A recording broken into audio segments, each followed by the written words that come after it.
So let me start by posing a question to everyone here today. So in the last 6 months, how many people have had a patient come into your office as an emergency complaining of a severe toothache? Please raise your hand if you've had such a person come into your office in the last 6 months. Okay. How about the last 1 month? Have you had a patient come in the last 1 month? Okay. Endodontists don't count. Okay. How about the last 1 week? This week? Did you have somebody come in severe pain? How about yesterday? Did somebody have a patient come into their office yesterday in severe pain? Anybody, you too? Anybody had a call this morning? This morning, somebody in severe pain? I know I've had one, but okay, there's one. So that's great. I think that this talk is going to be very relevant. Okay. So we're going to talk about pain management strategies for severely symptomatic teeth. So our first lecture was listening and communication, especially for patients in distress, patients in pain. Now the next step is to manage their pain. Okay? They've placed their treatment and their trust in your hands. You're managing their pain. So we all know that management of patients with severe symptomatic pulpitis can be challenging. And today I'm going to focus on 3 areas: anesthesia strategies, analgesic regimens, and antibiotic usage. So we've come a long way since the use of ether for anesthesia. From there to today, with multiple options for anesthetics and evidence-based protocols. Okay. So first, we'll talk about the most popular anesthetic technique. And still, the most popular anesthetic technique by far for symptomatic mandibular posterior teeth is the inferior alveolar nerve block. Okay. So this is a preserved mandible. And when we try to give an inferior alveolar nerve block, what are we truly shooting for? And why do we sometimes miss it? Okay. We're aiming for the mandibular foramen, which is on the medial aspect of the mandible, just next to the bony protuberance called the lingula. And the best way to understand this question is to start by truly visualizing our target.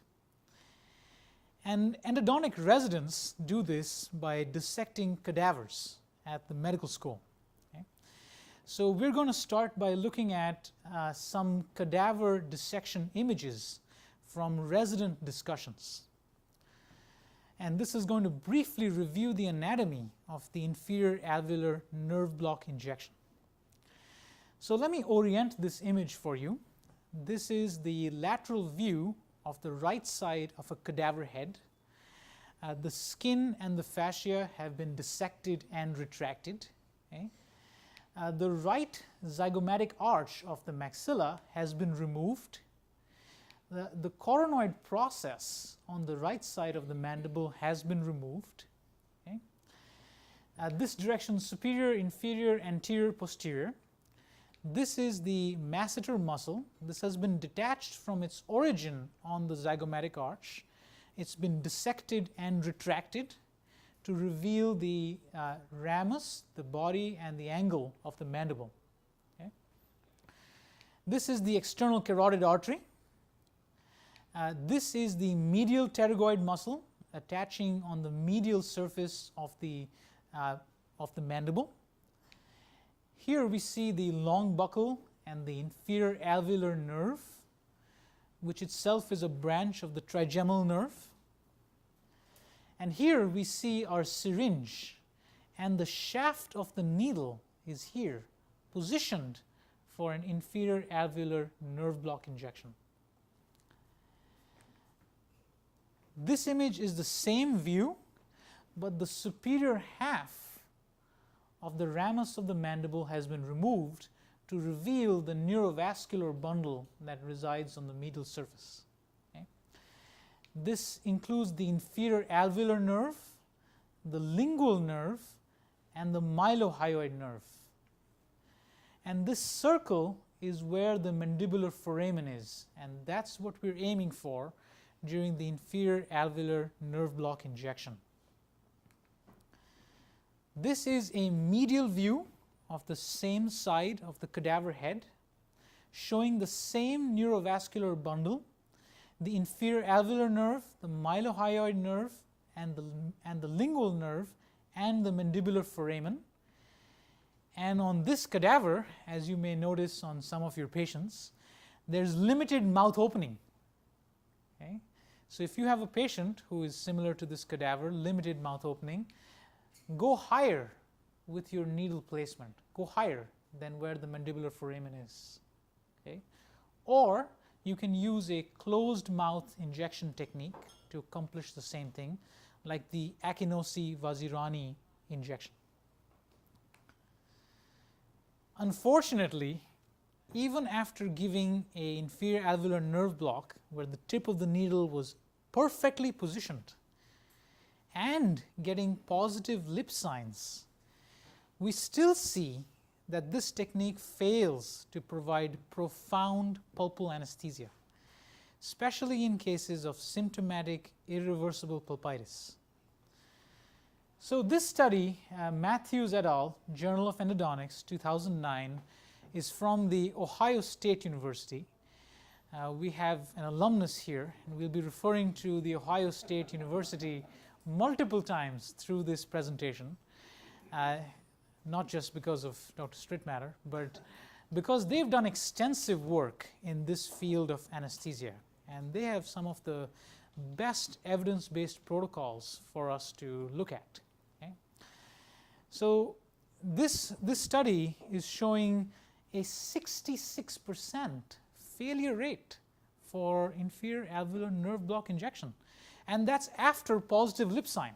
Patient says that their lip is numb but still feels pain during the procedure. Other studies show similar results and validate this result from Ohio State. The range of success rate in these studies is between 19% and 56%. Okay? So you can see the majority of the literature shows a failure rate above 50% for the inferior alveolar nerve block. Okay? So why does that injection fail? The inferior alveolar nerve block, the most popular anesthetic technique in dentistry today.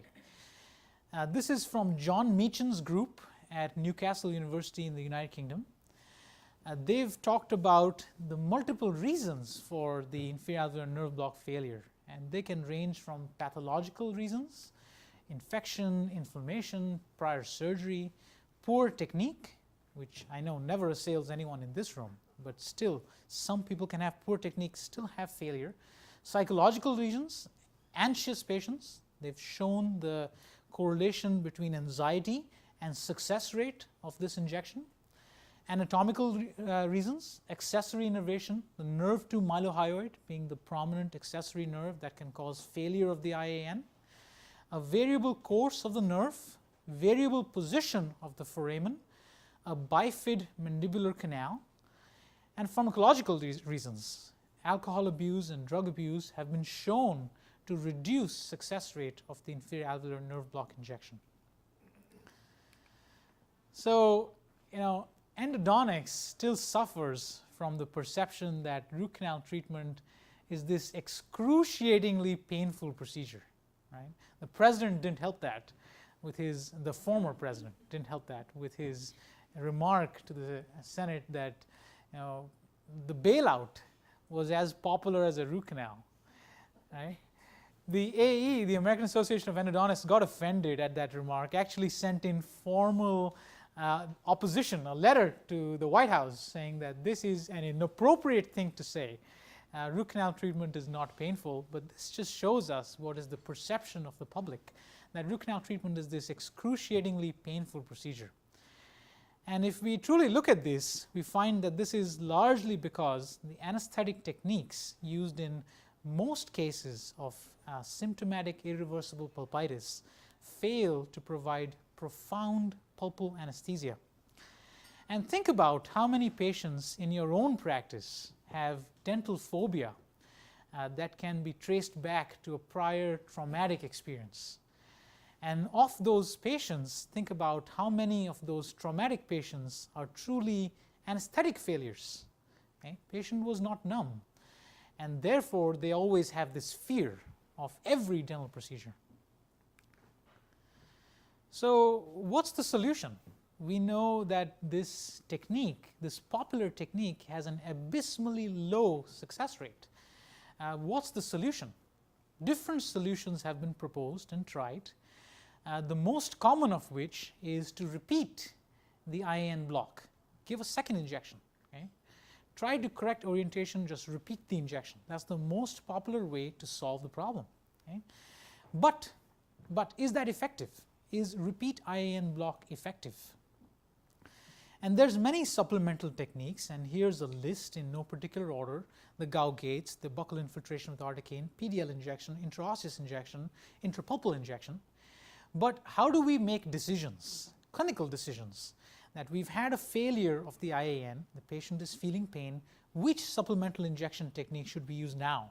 Okay? And if that doesn't work, what should we do next? Okay? So this pyramid shows the hierarchy of evidence, going from the lowest, expert opinion, to the highest, systematic reviews. And we're going to attempt to answer these two questions using the best available evidence. What should we do when the inferior alveolar nerve block fails? What supplemental technique should we use, in what order? Okay? And today, all recommendations are going to be supported by evidence at the randomized controlled trial level or higher. Okay?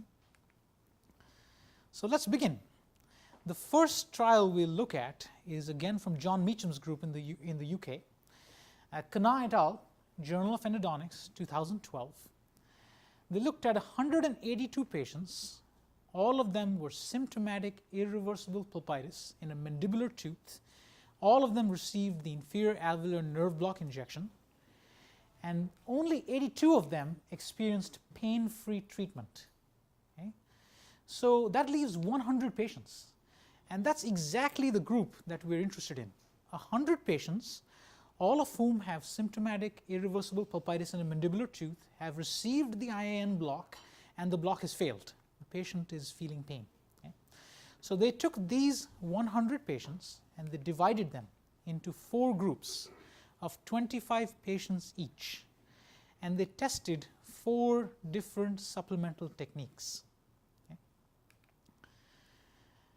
So first group, 25 patients, they gave them repeat IAN block. Okay? In this group, they saw 8 success. 32% in this group, after receiving the repeat block, had pain-free treatment. Okay? That still leaves 17 failures, patients still experiencing pain. In the second group, 25 patients, they gave them PDL injections. Okay? Little bit higher success rate, 48%. That means 12 out of 25 now experienced pain-free treatment. Okay?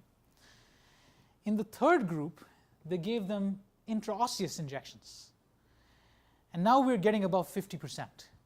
Okay? 68%, that's 17 out of 25, now had pain-free treatment. Okay? Still leaves 8 patients who had failure, still had pain. And the fourth group was the articaine buccal infiltration. Okay? And now they got to 84% success, 21 out of 25.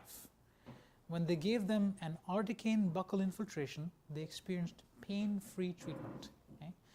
So this trial found that the articaine buccal infiltration was the most predictable supplemental injection technique to use after failure of the inferior alveolar nerve block in a severely symptomatic mandibular posterior tooth. Okay? So I'd like to touch on a couple technique tips for PDL injections and for intraosseous injections. This is an image from Moore et al., an article in JADA, published 2011, and they're talking about PDL injections. Okay? So for a PDL injection, you want to ensure that the solution is being forced into the tissues, and you want to feel resistance. You must feel resistance if this is going to effectively be forced into the PDL. And it really helps if you've bent the needle a little bit. They haven't bent it much here, so I recommend bending the needle a little bit more. Okay? And it helps to use a mechanical injection device like the Ligmaject. You will get more predictable results with PDL injections with a mechanical device like the Ligmaject. Okay? Another thing to keep in mind to make your PDL injections more effective is to inject at all 4 line angles of the tooth that you're trying to anesthetize. Okay? And to deposit at least 0.2 ml of the anesthetic solution per root. So mandibular posterior tooth, inject at all 4 line angles and deposit 0.2 ml per root that you're trying to anesthetize. Another image from the same article, radiograph showing the position of the needle. You don't actually need to hit the tooth, and you don't need to force it into the bone. As long as you're in the PDL, you will be effective. Okay? Now the name of the technique, the periodontal ligament injection technique, it's a little bit misleading. You're placing the injection in the coronal segment of the PDL, and you're depositing fluid in the coronal segment of the PDL, but the way that it works is not by dissipation of fluid down the PDL to the apex of the tooth. That's not how it works. The fluid is actually forced out through fenestrations in the socket, and it is forced out into the cancellous bone. And that's why this is actually a variant of the intraosseous injection. It's called a PDL, but it's actually a variant of the intraosseous injection. And speaking of intraosseous, let's talk about intraosseous injection technique a little bit. This is perhaps the best intraosseous injection system available today. It's called the X-tip. Okay? This image is taken during deposition of the anesthetic solution. The way the X-tip works is that you make a small perforation in the buccal cortical plate using a specialized rotary device. Okay? This perforation is made about 5 millimeters apical to the buccal papilla and in between the roots of the teeth. Okay? So after you make the perforation with the X-tip, it allows you to leave this guide. This white plastic guide is left in place. Okay? And then you can insert your needle through the hole in the guide and deposit 1/4 to 1/2 of the cartridge of anesthetic directly into the trabecular bone. Okay? The advantage of the X-tip over other systems, commonly the Stabident, is that this guide can be left in place through your treatment. Okay? So in the rare instance that you need a second intraosseous during your treatment, you have the guide. The Stabident makes the perforation, but you have to make a second perforation if you need a second intraosseous. In this case, you do not need to make a second perforation. The guide is still there. You take your needle, insert it again through the guide, and you can give a second intraosseous injection. This is an occlusal radiograph showing you the position of the tip of the needle for an intraosseous injection. Always go distal to the tooth that you're trying to anesthetize. The exception is the mandibular second molar. For the mandibular second molar, the thickness of the buccal cortical plate distal to that second molar is too much to predictably get your needle through to the cancellous bone. Okay? So go mesial for second molars. Every other tooth, go distal to that tooth for the intraosseous injection. Okay? Now, if anybody has a question, feel free to interrupt me during the talk. Okay? We just had a speech about short attention spans, and I know that sometimes a question pops into my head, and by the time it's the end of the presentation, I've already forgotten the question. So I'm very comfortable if you just raise your hand if you have a question. Yes? Articaine or lidocaine? So either one, but it's been shown that having an anesthetic with epinephrine will significantly raise the heart rate in the intraosseous injection as compared to every other injection technique. So if you can use, especially in a cardiac patient, if you use carbocaine without epinephrine, that's preferable. If you're going to stick to half a cartridge, even in a patient with a history of cardiac problems, lidocaine is fine. Lidocaine is fine. Okay.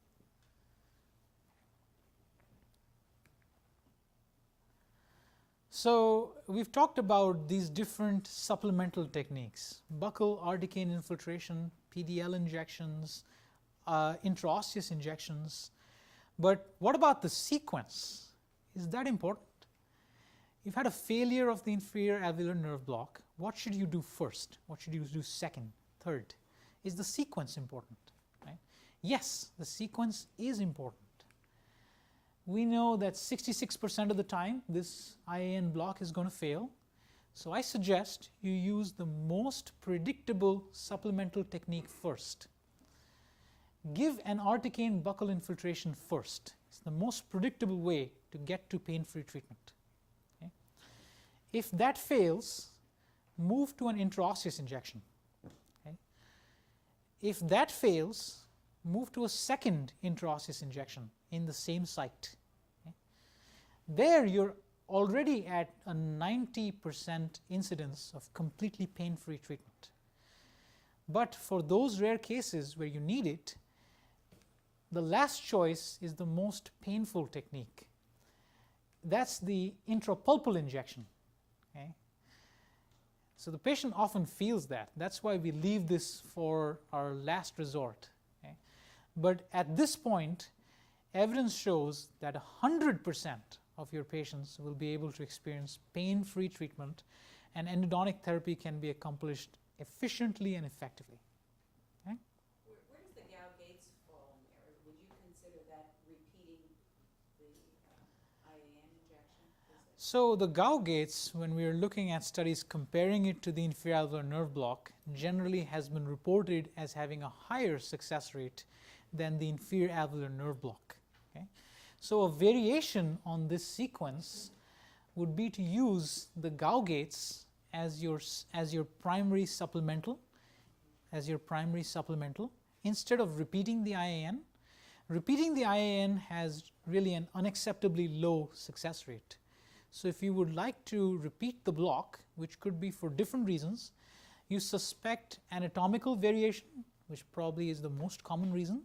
Patients with differing angles of the mandible, where positioning the needle and getting bone contact for the inferior alveolar was difficult, and you suspect that the IAN block was not positioned properly and you would like to give a second block, I suggest considering the gow gates instead of trying to repeat the second block.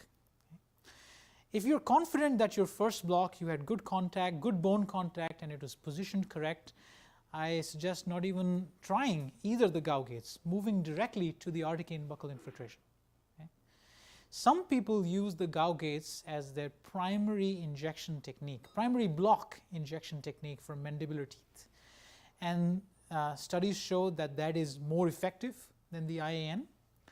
I think it's a reflection of the way we are taught in school, that IAN is still the most popular primary block that people use. But certainly, the gow gates can be your primary block. Does that answer your question? Yes. So my experience is that I use the buccal infiltration more often with second molars than any other tooth, sometimes with first molars, and rarely for anything anterior to that. Is the reason because there is innervation to the tooth from the buccal nerve, or are we depositing that through the bone into the IAN? So overall, using the same anesthetic technique, your chances of profound pulpal anesthesia are higher for first molars than for second molars. Okay? So the incidence of needing a supplemental technique is higher for second molar than for a first molar. Okay? So I think that reflects the frequency with which you use articaine in second molars rather than in first molars. The innervation is similar.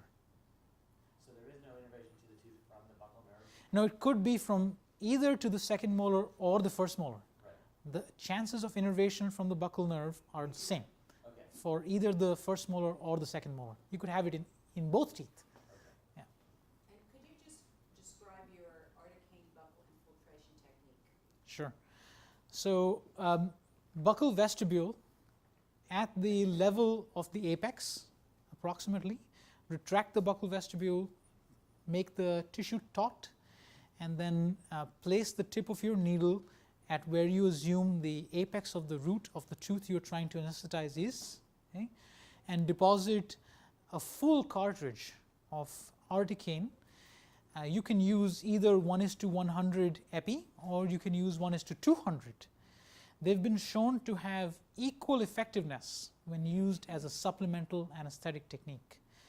However, 1:200, because of the lower epinephrine concentration, has been shown to have a slightly lesser likelihood of cardiac systemic effects. Okay? So you can switch to 1:200 epi articaine for your entire office. You don't need to stock it because the studies show that you have equal effectiveness and less incidence of cardiac issues with 1:200 epi. Yes? What about the longevity of the different types? Like, you know, a PDL it's not going to last as long. Is that correct? That's correct. The longevity is primarily going to depend on an effective block to start with. Okay? The longevity of the block is higher than the longevity of a supplemental technique by itself. Okay? However, these are situations where you truly need profound anesthesia for initial pulpal debridement. Okay? If you can achieve initial pulpal debridement without pain, the likelihood of completing the appointment is pretty high. Okay? So in maxillary teeth, where you're not going through many of these supplemental techniques, but the duration of action of the anesthetic is less, you will find that still we rarely have situations where we are unable to anesthetize a severely painful maxillary tooth. The duration of anesthetic is less, but you can get profound anesthesia for the first 30 minutes. And you can accomplish complete pulpal debridement in that much time. Shaping and cleaning and shaping, as long as you stay within the confines of the root, okay, you're not over-instrumenting. As long as you stay within the confines of the root, you will be able to accomplish that relatively easily with any of these supplemental techniques. Any other questions on anesthesia strategy before we? Yes. For the IAN, do you use lidocaine or you recommend? Some people tell me that they use Symptomatic instead. Cetonest plain is a popular choice for patients with a history of cardiac problems. The research shows that if you stay within 2 full carpules of lidocaine, 1:100,000 epinephrine, the likelihood of systemic reaction is low. Okay? So let's say you've already given that and now you're trying to add additional anesthetic and the patient has a history of cardiac problems, I would use Cetonest plain or carbocaine. Okay? In that same vein, there's the long running debate about using articaine or lidocaine for inferior alveolar nerve blocks. And the research that shows the incidence of paresthesia being higher with articaine. Okay? It's valid that there is research showing that. However, the incidence is still extremely low. Okay? And since the time that was published, there's been a great explosion in the use of articaine, even for block injection techniques. And we haven't seen any increase in the incidence of paresthesia. There's countries where they use purely articaine for everything. So while the evidence is not yet there to say that it is equivalent, empirically we would say that articaine can safely be used for block injections. Okay? My Yes. tell you, I had an incident where I used articaine to do an MO on a lower molar, and I used it as a block. The patient was numb for almost 6 months, her half of her tongue and her hollow. We sent her over to an oral surgery group. They mapped the tongue, and slowly, it took almost 6 months, but she was like ready to contact her attorney, Yeah. and it really, made you very fearful because it's like, Very interesting. we didn't do a surgical procedure. How, what went wrong? How does this happen? What does it do to affect the nerve so that there's no transmission? Yeah. I've had that happen twice. Has anybody had it with anesthetics other than articaine? Have you had it with articaine? Articaine. Articaine. So I stopped using it for blocks. Yeah, Okay. me too. Okay. Any other anesthetics that you've experienced? I've had it happen with lidocaine. With lidocaine? Yeah. Yes. So paresthesia is a reality. We know that there is an incidence of paresthesia with anesthesia. And the research just at this time doesn't show truly significant differences between articaine and lidocaine. So we hear empirically stories about paresthesia having happened with articaine, having happened with lidocaine. At this time, the recommendation to stop using articaine for blocks is based on weak evidence. Based on weak evidence. There's a lot of interest in this question, and perhaps we'll have better evidence to answer it. I think it is perfectly fine to do as you are doing, to stop using articaine for blocks. It's perhaps a little overcautious, but that's perfectly fine. We're overcautious in so many ways in our practice, and it's All you need is one incident. That's true. That's true. Yeah. Yeah. So now I'd like to touch on the subject of post-operative medications, including analgesic regimens and antibiotic usage. Okay. So post-op medications. Let's start by talking about this article, Mikkel et al., Journal of Endodontics, 2006, a survey of randomly selected members of the American Association of Endodontists. Okay. They got 63 responses, and they found that ibuprofen, 600 milligrams every 6 hours, was the most commonly prescribed post-op medication, irrespective of the severity, of the initial severity of the pain. Okay. And they also found that board-certified AE members were less likely than non-board certified members to use narcotic analgesics. Okay. Interesting. We'll touch on this in just a minute. Let's look at this one too. This is Menhinick et al. Kim Menhinick. She was a resident at Baylor in Dallas at the time. Published in the IJ 2004. Randomized, double-blind, placebo-controlled clinical trial. Okay. 57 patients with moderate to severe pain of endodontic origin. Okay. We have studies in the lit about pain of oral surgical origin, pain after removal of wisdom teeth, and pain of endodontic origin. Okay. So we'll talk about what's most relevant. Kim Menhinick's study, pain of endodontic origin. These patients were randomized into groups, and they found that a combination of ibuprofen with acetaminophen was more effective than ibuprofen alone for post-op pain after pulpectomy. One more study to keep in mind, Widman et al., Clinical Pharmacology and Therapeutics, 1999, talking about different mechanisms of action for the different analgesic effects of opioids and non-steroidal anti-inflammatory drugs. Okay. Opioids, we know, they act by blocking neurotransmitter release. Okay. Presynaptic receptors, they bind to these receptors and they block the release of the neurotransmitter. That's how they act.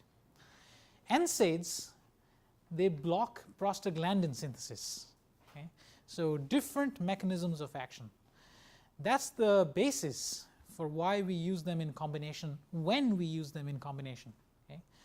And that combination can have a synergistic effect, a significantly greater effect than twice the dose of either analgesic administered alone.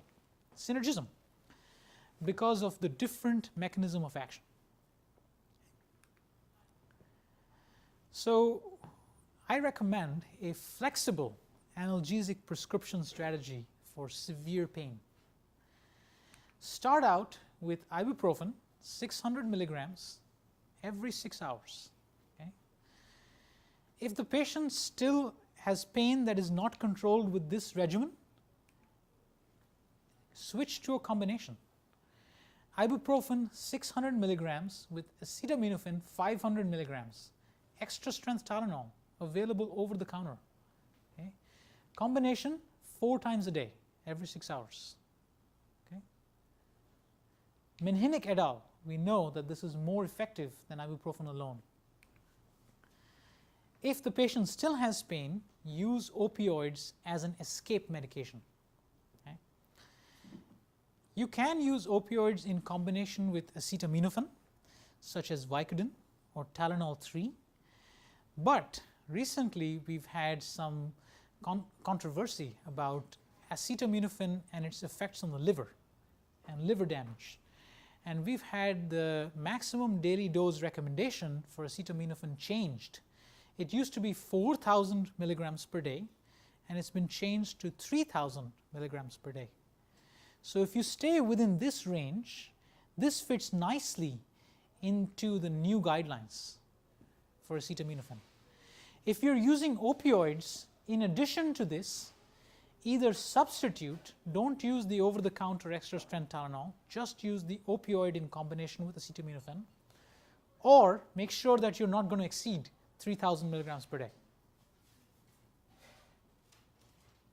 Any questions about that? Why not just start with the middle one if that's more effective than ibuprofen? So you're going to see a variety of clinical situations, and we know that postoperative pain is directly correlated with the severity of preoperative pain. Okay? So patients in severe preoperative pain are going to have more postoperative pain. And if you pick and choose and you say that this is a patient where I would like to start with this, perfectly fine. Perfectly fine. And I do that in my practice. But there's many situations that will be pain-free with just ibuprofen 600 milligrams. So you can use your clinical judgment with that. Yeah. Opioid recommendations that you like? Tylenol 3 most commonly, most conservative place to start. Right? I will substitute rather than adding. I will substitute the over-the-counter Tylenol 3, over-the-counter extra strength Tylenol, ask the patient to stop taking that and take the Tylenol 3 instead. That's what I use most commonly. But honestly, there isn't a significant difference between these different types of opioid medications when you're talking about postoperative pain of endodontic origin. Often you will find patients tell you that this is what they've taken before and it works for them. I think that is more in their perception than reflected in the lit. The evidence in double-blind trials doesn't show that, but it's perfectly fine if a patient says that Percocet or Vicodin have worked for them before to prescribe that as their escape medication. So should we move on to antibiotics? Any other analgesic questions? Okay.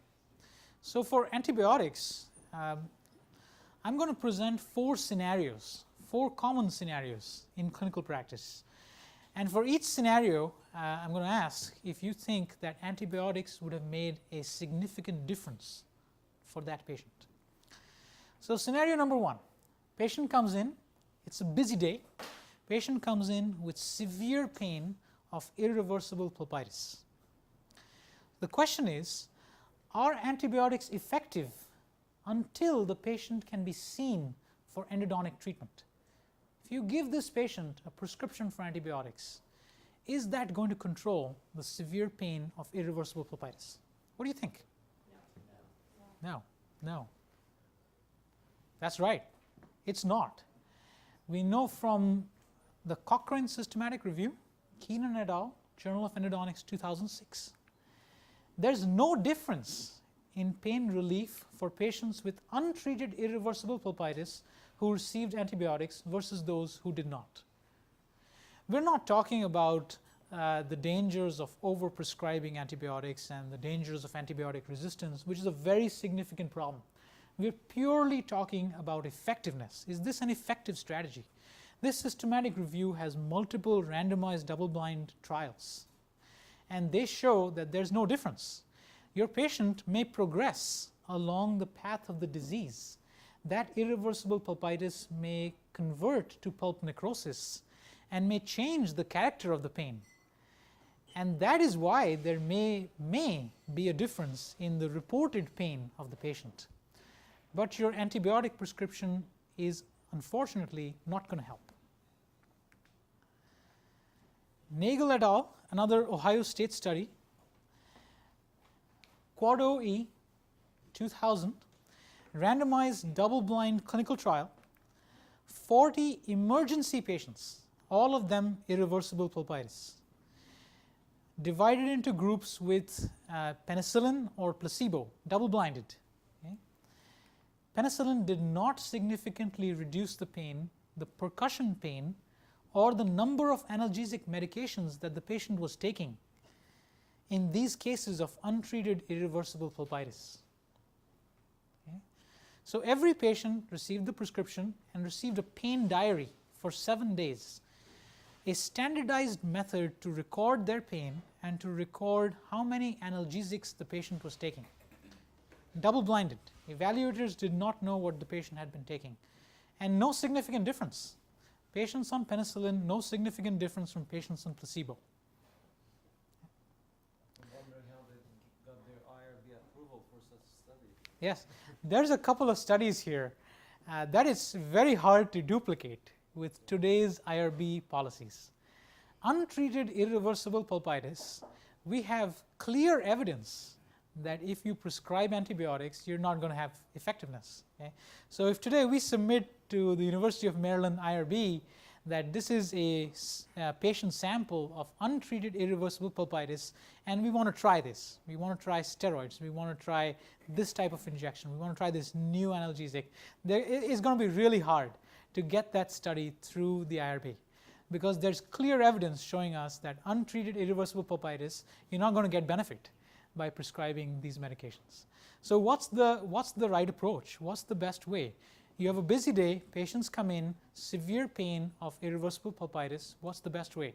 The best way is emergency same-day endodontic treatment. That's the evidence-based way that's been shown to work for these patients. Emergency same-day endodontic treatment. That provides significant relief. So second scenario. So the patient comes in, it's a scheduled appointment, patient scheduled for endodontic treatment. Okay. So the question is, are antibiotics effective just before treatment to prevent post-operative pain? What do you think? Now note that here we're not distinguishing between symptomatic and asymptomatic patients. The patient who's come in, this could be someone who's symptomatic, or this could be someone who's asymptomatic. Okay. For either of these cases, if you give them antibiotics just before treatment, is it going to reduce their post-operative pain or not? No. No. Anybody think so? And that's right, it's not. Walton and Cipollone, Iowa, randomized double-blind placebo-controlled clinical trial. They had groups that got double-blinded manner, groups that got penicillin, placebo, or nothing, Okay? And they found that prophylactic penicillin, 3 grams of prophylactic penicillin, had no effect on post-operative symptoms after endodontic treatment compared to placebo. Okay? Perception has been ruled out. It's double-blind. Patient doesn't know what they took. The treating provider doesn't know what the patient's taken. The evaluator doesn't know what the patient took. Just a standardized method to record their pain and to record their number of post-operative analgesics that they took. So no significant difference. So scenario 3, another scheduled patient. Patient comes in for endodontic treatment. It could be a symptomatic patient or an asymptomatic patient. Okay? So are antibiotics effective after treatment to prevent postoperative pain? Probably the most common use of antibiotic prescriptions in endodontics, postoperative prescription for antibiotics. Okay? Is it going to be effective to prevent postoperative pain? Okay? We are purely talking about postoperative pain here. That's the only thing we're measuring. Okay? We are not looking at other factors. We're not looking at systemic factors, systemic manifestations of the infection. We're not considering that. We're just looking at effectiveness on post-op pain. What do you think? And it could be pain on percussion, pain on biting, spontaneous pain. Do you think that the antibiotics are going to reduce that type of pain? No. I hear no. Shouldn't work after. Any? It depends on what you find when you open the canal. What if the pus is just flowing and you're suctioning and you're pushing on the buccal aspect and it just is extruding? I think yes, in that case it might. Yeah. Okay. Any other scenario where you think that it might? I think when a patient has the percussion is positive, you think there is practical infection, I prefer to go with the antibiotic. Otherwise, I don't. So when we look at a randomized pool, okay, we include every type of situation. And it's true that there are certain clinical situations that are true indications for antibiotics. And you've touched on some of those, and we'll come to that. But when we look at the overall pool and we compare them in a double-blind manner and we prescribe antibiotics or placebo, we find no significant difference. Okay? And we know that from Henry et al., randomized double-blind placebo-controlled clinical trial. These are patients who were divided into two groups, randomly received a 7-day course of penicillin or placebo. Okay? And the patients had the 7-day diary to record their pain and to record the number of analgesic medications that they were taking.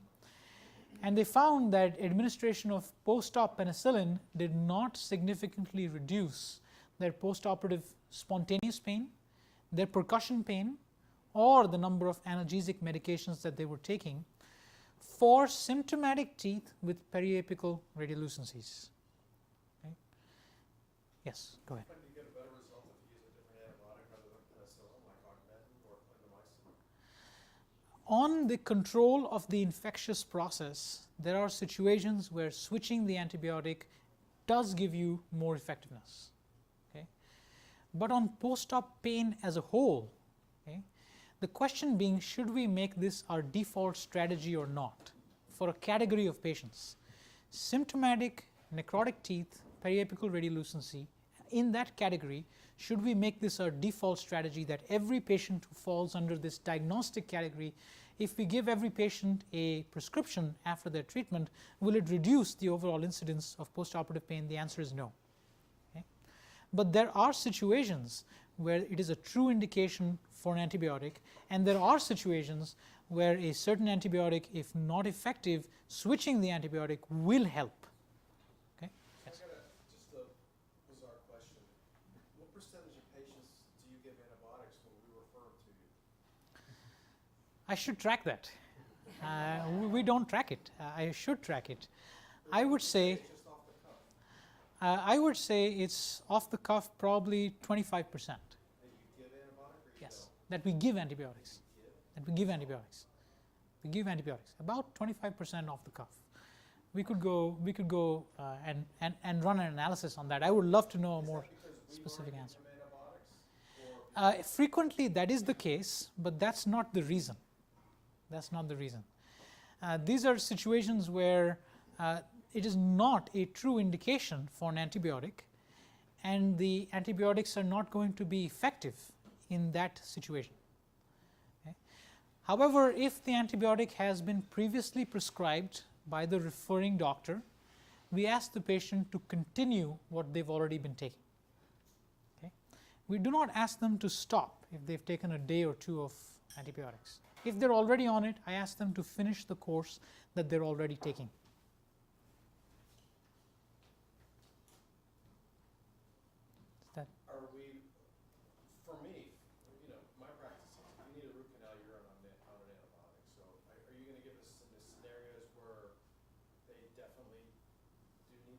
We're coming to that. Okay. Yes, definitely. There's clear scenarios where they do need an antibiotic, and it will be effective.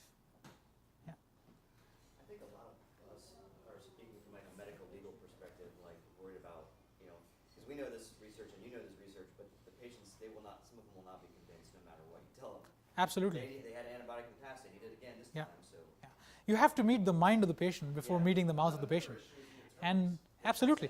And there's certainly situations where I'm prescribing an antibiotic and I know that it's not effective. It's cognitive dissonance. I know from the research that this antibiotic is not significantly going to affect this patient's postoperative pain. But I am giving that prescription for the antibiotic. There's no question about it. Yeah. So, let's say, a scenario, it hasn't happened to me ever, but, you do a root canal on a patient, they're getting in pain, they can't get out of pain, you don't feel they need an antibiotic, they complain to the dental society, oh, no antibiotic, doctor did something wrong. So we have really, in that scenario, in an ideal world, yeah, I don't think the majority of patients need an antibiotic, but to cover yourself from the dental society or whoever, they complain to your attorney. Absolutely. Oh, the first thing they're going to look at, because I spoke to an attorney on a case similar to this. Yeah. Oh, there was no antibiotic given, so that's. So in that scenario, you're in the medical legal perspective, and certainly it is perfectly fine to just cover your tracks by giving the antibiotic, whether or not it's going to be effective. What we are talking about here is evidence for what's going to be effective in what situation. I will say that, let's say that this is a true case that goes to trial, and you have an expert witness. Okay? How does an expert witness approach that situation? Okay? The expert witness is going to drill down to the cause of the patient's postoperative pain, right? And is going to drill down to the evidence for why this patient had postoperative pain. And there could be a number of causes. It could be a clinical cause. It could be a cause due to the preoperative situation. It could be a cause due to operative complications during the actual treatment. Okay? It could be a cause due to the patient's medical condition. It could be a cause due to the type of antibiotic that was used in a situation that was a true indication for an antibiotic. So on trial, it's going to drill down further than just, why didn't you give the antibiotic, doctor? It's going to drill down further, and an expert witness is going to want to know what was the true cause for the patient's uncontrollable postoperative pain, because that's rare. That's rare. Okay?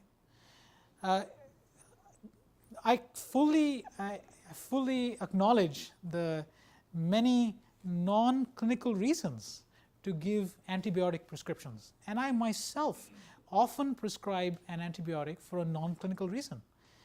It's a patient who I know needs to have that prescription in their hand to feel that they're going to have a reasonable postoperative period. And it's a patient who I know has had this in the past and is convinced that this is the reason for their feeling better in the past. And absolutely, I will give a prescription in that case, no question about it. Okay? But at the back of our mind, we must know what does the evidence show for effectiveness of the antibiotic, because when we have patients who come back to us and they've already been on antibiotics and they're still having postoperative discomfort, now how do we strategize? What's next? Okay? What was the original problem? Was the original problem the type of antibiotic? Was it related in any way to the antibiotic? Could it have been related to the clinical procedure? Could it have been related to missed anatomy? Could it have been related to the preoperative situation? So how do we strategize and understand what do we do next when the patient's already been on antibiotic? Okay? Is it going to be worth it to empirically change the antibiotic? Is it going to be effective?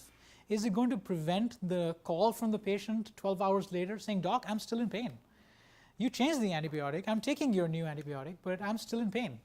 Right? How can you predictably get your patient to a pain-free postoperative experience? Right? Minimizing it. When you see a large volume of these cases, you have to control the predictability of your postoperative period. Okay? So that's sort of the philosophy behind looking at the evidence for antibiotics.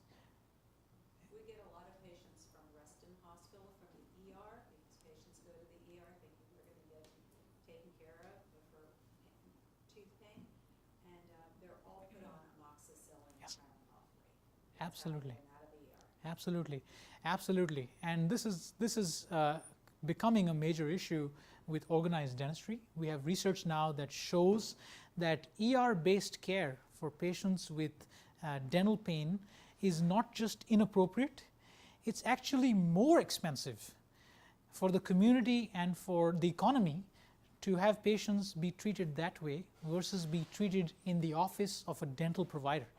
Okay? We have research coming out of Mass General, Al-Reddy et al., that shows a cost analysis of having this as a healthcare policy, that patients approach the ER and they get prescriptions and are directed to go to either community dental clinics or private offices of dental providers. So now we're at the stage where we can go to policy makers and we can show them the evidence and say, this is how much money the healthcare system will save if you change this aspect of the ER. If a patient has a dental problem for which they're presenting to the ER and the ER has a diversion program to divert them to a dental office or a community clinic where they're going to receive appropriate care, that is less expensive for the economy as a whole than treating them in the ER, which is going to be inappropriate treatment, inadequate treatment, and much more expensive treatment. Right? Because you know that this isn't a patient who is receiving their bill and paying in full up front, right? This is a patient whose bill is being paid by the taxpayer. Correct? So we have that data now. We can go to policymakers and make the change. It's happening in many states. The Maryland State Dental Association now has an official ER diversion program through the Maryland State Dental Association Foundation. Okay? I was involved in the development of that program. We sent that packet to the heads of emergency departments at every hospital in Maryland. Okay? And we have county-specific lists for where to divert the patient. Okay? Patient shows up in an ER. We're trying to get it to the point where the policy is use this piece of paper and divert them here. Okay? Don't spend the time and resources of the ER and the hospital on attempting to treat this patient. It's not worth it. Sorry, but I think the right approach is that we should have some centers 24/7 as emergency dental care as we had in Iran. We had dental care in the hospital and we had emergency care for, and I had some on-call there and it was for pulpitis and bleeding. That Yeah. we could handle the situation, and I think that's the best approach, not to refer patient again Yes. to another place. And we No. have this defect, I think, here. I agree. Sometimes our practice is that place. You know, we have a 24-hour answering service on our phone. At any time of day or night when a patient calls, a live person picks up the phone, triages the case, and pages one of us in the situation where it is indicated. Right? Ideally, every hospital having a dental provider in their emergency department with the resources of a dental chair and equipment to do emergency care, that's ideal. But that's not the reality of the American healthcare system. We just don't have that. Okay? So private practice is forced to come up with a solution in some way in an economically feasible manner. Right? It's often not feasible to be at your office and have it manned and staffed 24 hours a day. Okay? So the economically feasible solution that we've found in our practice is to have the cases triaged 24/7. Okay? A trained person will pick up the phone, answer the call, go through a script, triage the case, and refer it, page the doctor as needed. Okay? That's what we've come up as a solution in our community. Yes? What percentage of the population that would go through an ER for a dental problem would have the resources to follow through endodontic treatment, a crown, et cetera?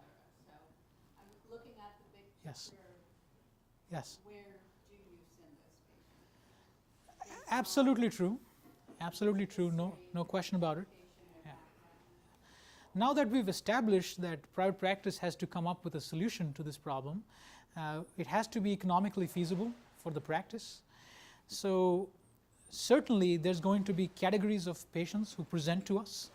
There are patients who present to us who have the means to pay for their care in different ways. Some people have a lack of knowledge, they have the means and they can pay for their care up front.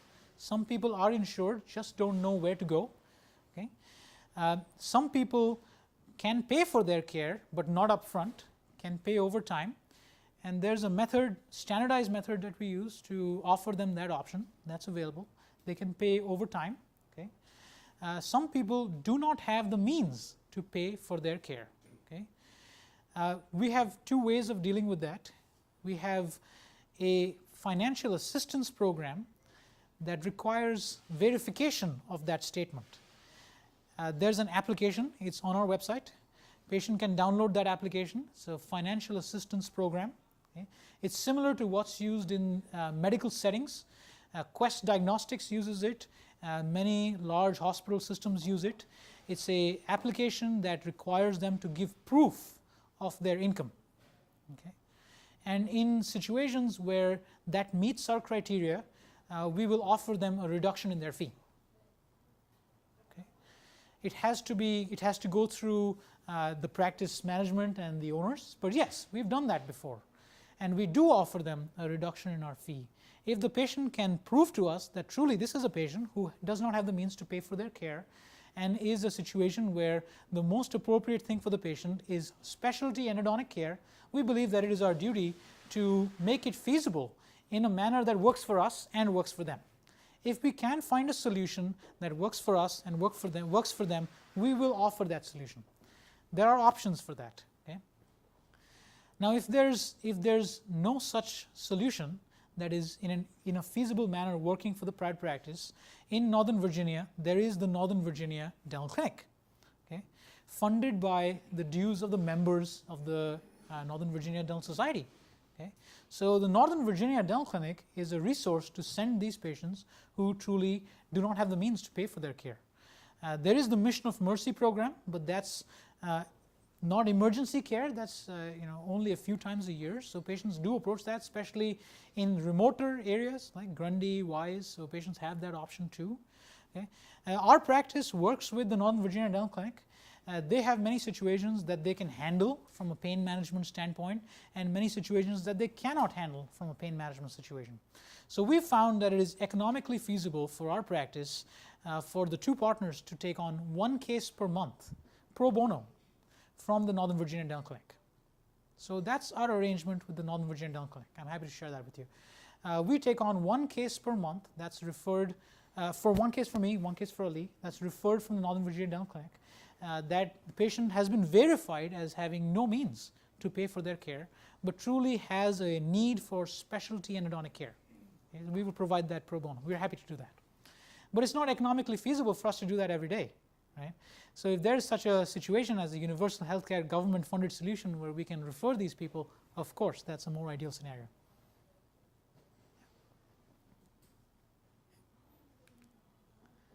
So final scenario.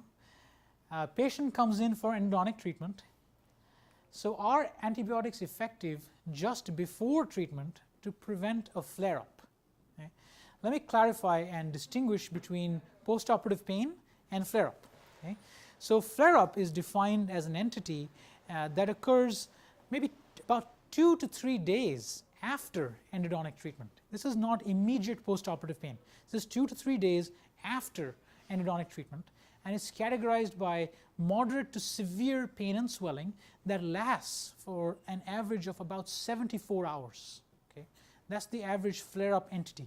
And it requires, this is how we define it in the endodontic literature, it requires an unscheduled visit.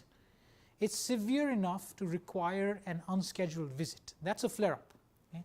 The incidence of flare-ups overall, looking at the whole sample, is about 3.5%. Looking at every type of case, thousands of cases, that's the incidence of flare-ups. Okay?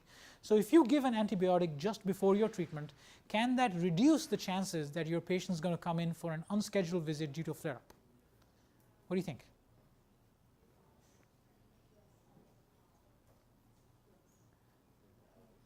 So the answer is no. Pick and Pog et al., Ohio State study, randomized double-blind placebo-controlled clinical trial, 70 patients with asymptomatic necrotic teeth and periapical radiolucencies. Okay? So the incidence of flare-ups has been shown to increase when your patient is asymptomatic necrotic tooth with a periapical radiolucency, asymptomatic necrotic tooth with a periapical radiolucency, or asymptomatic previously treated tooth with a periapical radiolucency. This, I will tell you, is the bane of endodontic practice. Patient comes in, has been sent by their referring doctor, and has been convinced, Mrs. Smith, you have no pain, you have no symptoms, this root canal was done 20 years ago, but there's an infection. You got to go see Dr. Verma. There's an infection. So patient is there, patient is reluctant to be in my chair, and I say, yes, this is absolutely correct, you do need endodontic retreatment of this tooth. Patient says, I'm asymptomatic, I have no pain, but yes, the radiographs show this, the evidence shows this, you do need it. Patient reluctantly agrees to treatment, we perform the treatment, and patient has a flare-up. Okay?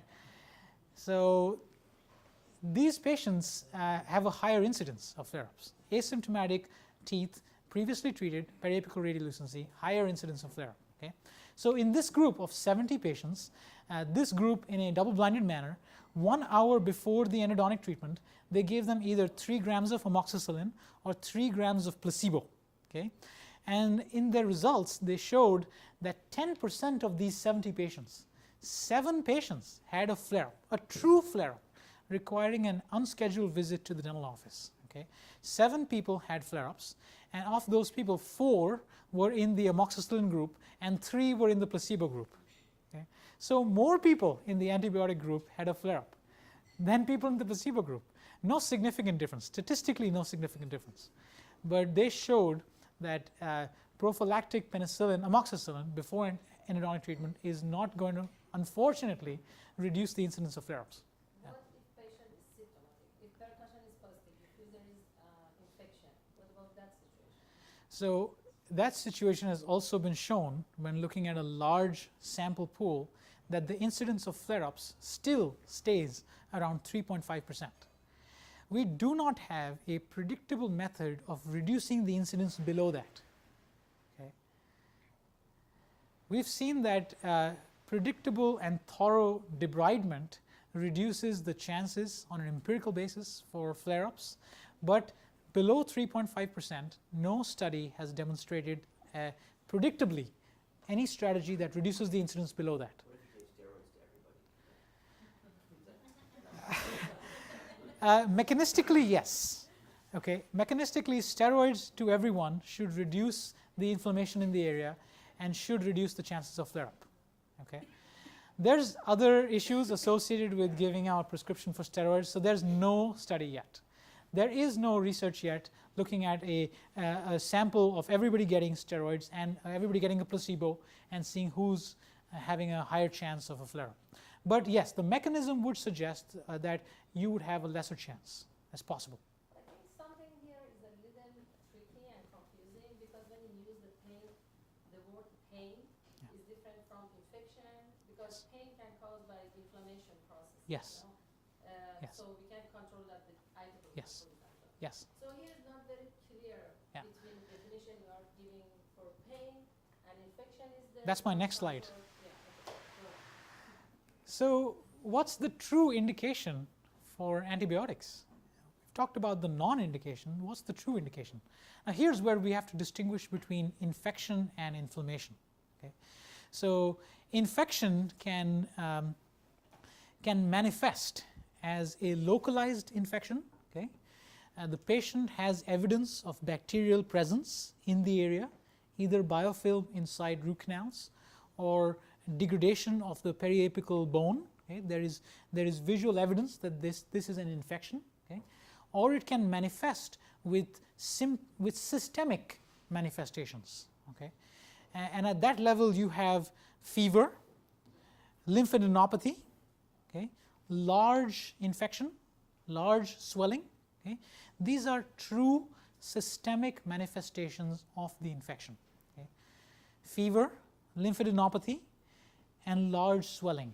So this is a patient who presented to me. true life-threatening emergency. Okay. Patient went to the ER at 2 a.m., was told there is a 6-hour wait time, okay, was not seen there, called at 5 a.m. and was seen at 8 a.m. that day.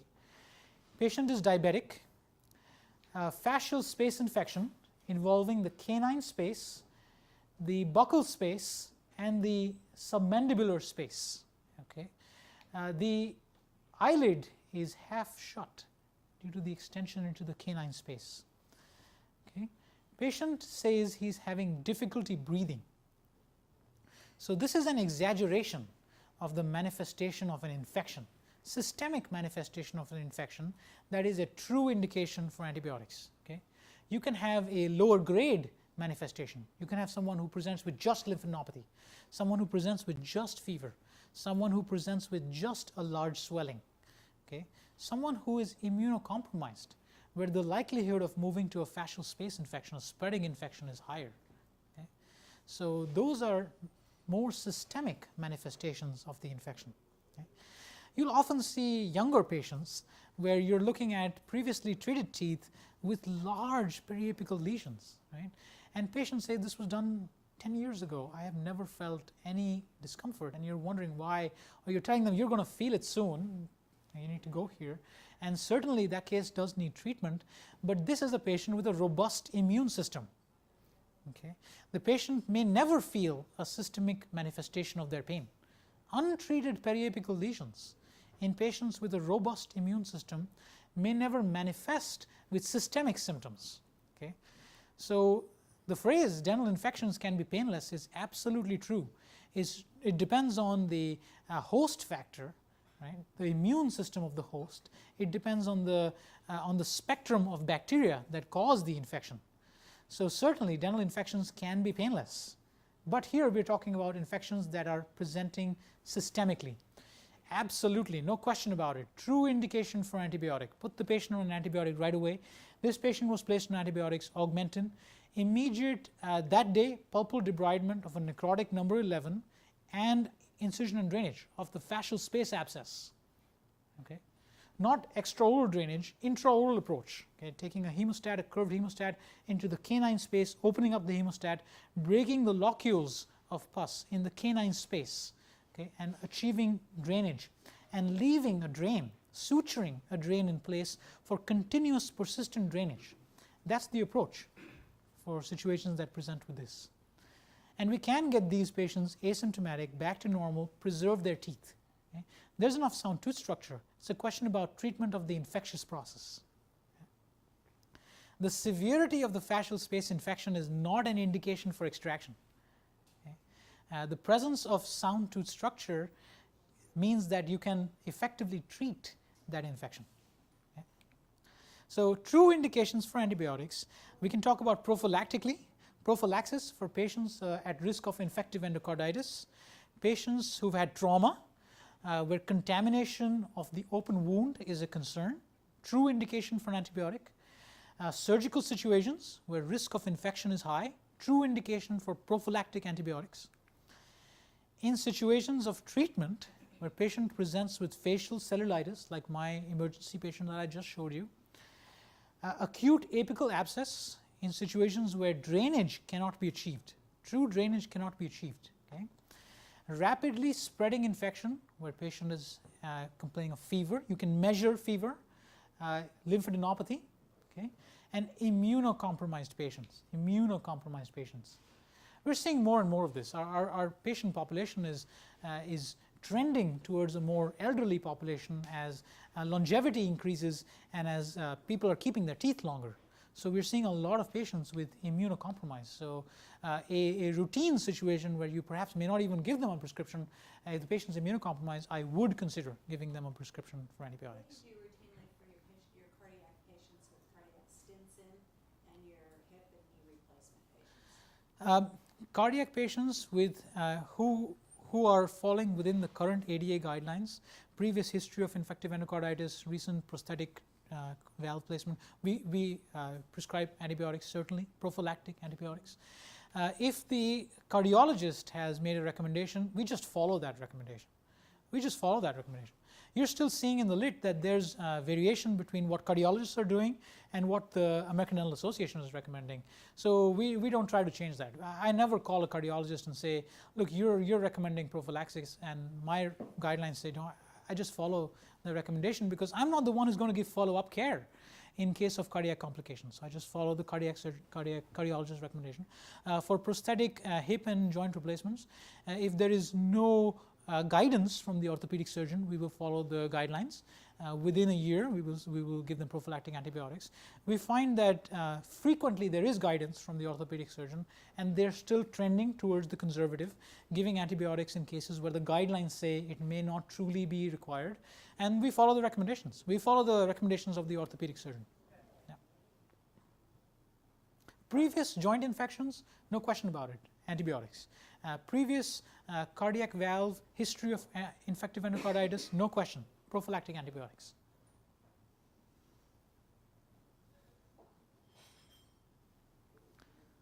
Thank you for listening.